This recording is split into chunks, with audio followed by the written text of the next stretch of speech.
We spent 3 jam-packed days in London at the end of July. A quick note, we are releasing this video in September 2022, the week after the news of Queen Elizabeth's passing, and our thoughts are with the British people during this time.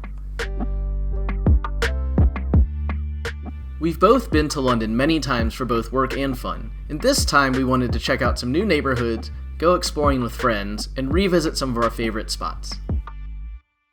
We decided to stay at the Bankside Hotel, which is part of the Marriott Autograph Collection. The hotel had rave reviews on Google, and I'm pleased to report it did in fact live up to our expectations. The decor is very contemporary, with a sleek and modern artsy vibe.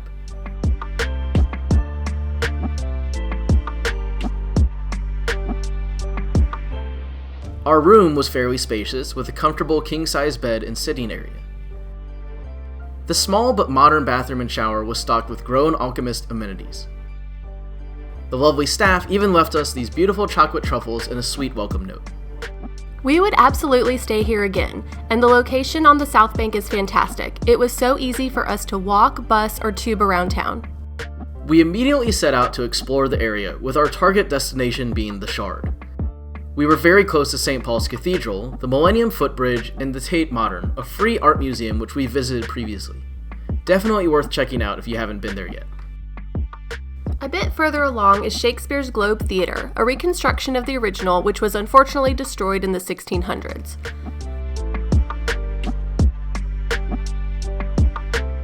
There were a ton of people out enjoying the nice weather, and there's so many places to stop and eat along the route toward the Shard.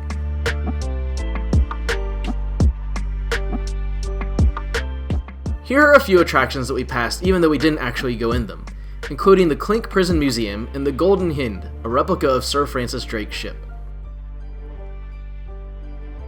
Southwark Cathedral is also a popular stop along this route. We decided to make a little detour and visit the Borough Market, which is one of the oldest food markets in London. We first did a lap to check out what was being offered at the stalls, and then tried to decide on what we each wanted for lunch. It was pretty crowded, but we joined the line for the salt beef sandwiches, and it moved fairly quickly.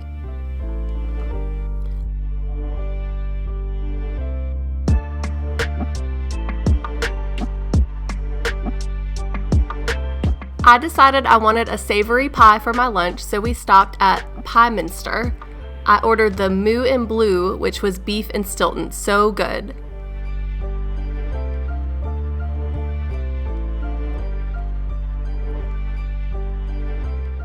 After we ate, we walked a couple more blocks and finally arrived at our destination, the Shard!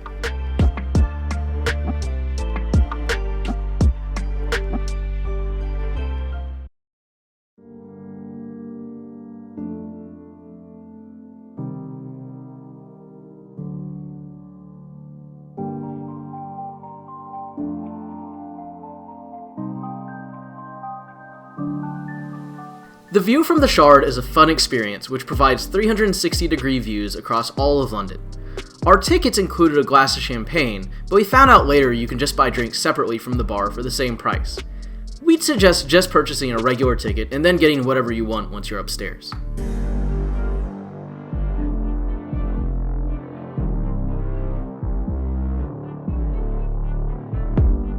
The indoor observation area is on level 69, and it's all connected to an open-air sky deck on level 72. There's even more bars and food options on the sky deck, and while it was a bit crowded, we still had a good time and had no trouble enjoying the views.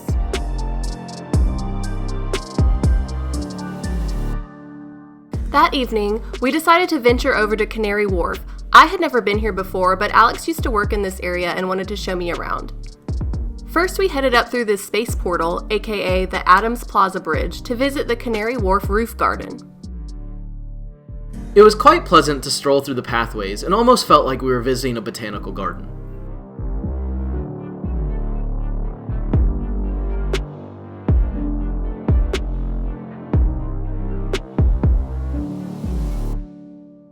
Next, we headed over to Canada Square Park, which was filled with business fish hanging out after work. The Grandstand is an open-air bar at the park, and we stopped by for a drink and people watched before dinner. Our reservation was just a few steps away at Raka, an elegant Japanese restaurant with a lively atmosphere.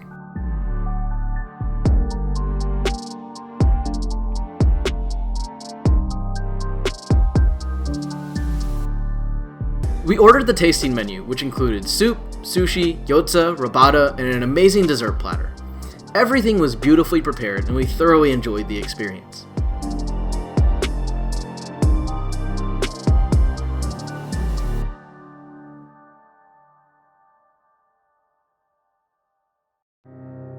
Today, we were going to spend the whole day with two friends from back home who were also visiting London.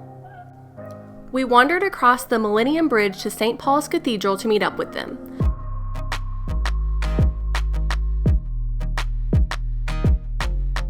Together, we walked about 20 minutes over toward the Heron Tower, passing some beautiful architecture like the Royal Exchange and the Leadenhall Market along the way. We had brunch reservations at Duck and Waffle and kicked things off with Waffle on the Rocks cocktails. We ordered a bunch of dishes to share, including, of course, the Duck and Waffle plate, which was incredible. And the views from the top were great too. Speaking of views, we decided to continue our impromptu tour of London rooftops and headed over to the Sky Garden, which was just a 10-minute walk away in the Walkie Talkie building. The Sky Garden is completely free to enter, and you can either book tickets in advance or wait in a queue for walk-up tickets, which we did. There's several levels with bars and a restaurant at the very top. We spent some time exploring the interior areas before heading out to the outdoor terrace.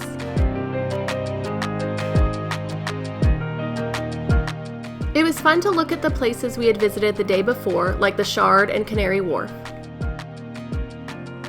Next, we took a bus up to the Old Spitalfields Market, which is filled with antiques, fashion, and crafts.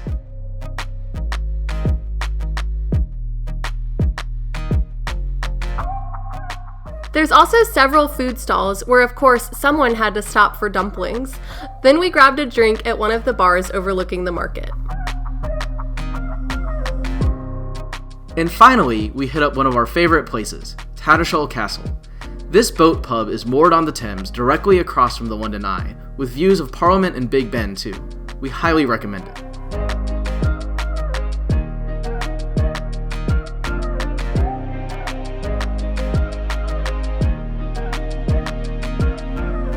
On our last day, we walked from our hotel across the Waterloo Bridge and met up with a friend near Covent Garden at this place called Radio Rooftop.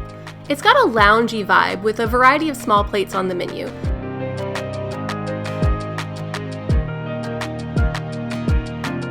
The outdoor terrace has great views as well. We spent the rest of the day wandering around Covent Garden. I spotted a Din Tai Fung and wanted to get Xiaolong Bao, so we joined the queue, which moved fairly quickly. Inside, we could see the staff making dumplings by hand on the way to our table.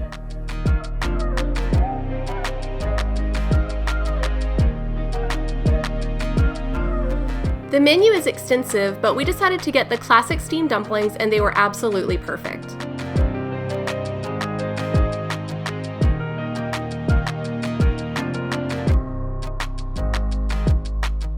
We walked around a bit more until it was time for our afternoon tea reservation at Boulevard Brasserie. The service was traditional with scones, a variety of cakes, and little sandwiches.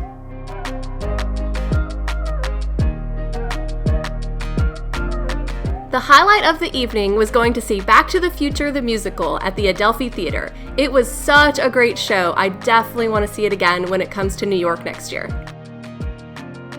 After the show, we got in line for one of our favorite restaurants, De Shoom.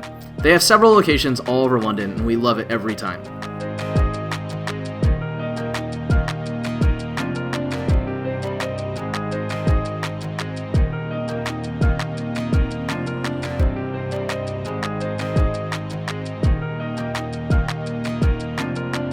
As always, thanks for watching and subscribe to follow along on our next adventure.